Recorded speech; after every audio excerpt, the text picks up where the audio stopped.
జై శ్రీరామ్. హనుమంతుడు లంకకు ఎగరడము మహేంద్ర పర్వతము నుండి జరుగుతుంది. దానిని మన శరీరములో విశుద్ధి చక్రంగా భావన చేయవచ్చు.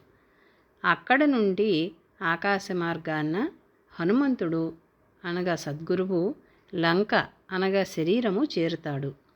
లంకలోని అరిష్ట పర్వతాన్ని మూలాధారంగా భావన చేయవచ్చు. మూలాధారము నుంచి జీవుడు ఉద్ధరణ చెందవచ్చు. అలా పరిపూర్ణంగా ఉద్ధరణ చెందినవాడు జ్ఞాని. ఆ విధముగా హనుమంతుడు ఈ పర్వతము వంటి చక్రము ఆధారముగా చేసుకొని ఊర్ధ్వగతిగా ఎగిరి వెళ్ళడము జరిగింది. తీరాన అలలు లేస్తున్న ఈ సముద్రమును దాటి వెళ్ళడానికి హనుమంతుడు ఆకాశ మార్గము పట్టినాడు.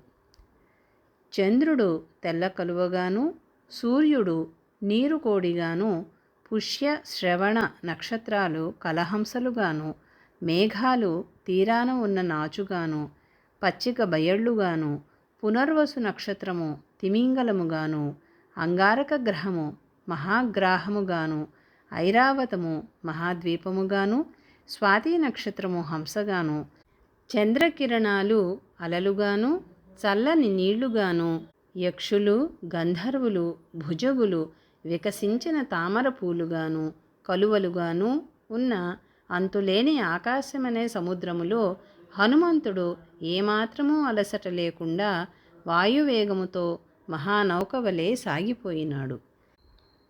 జై శ్రీరామ్.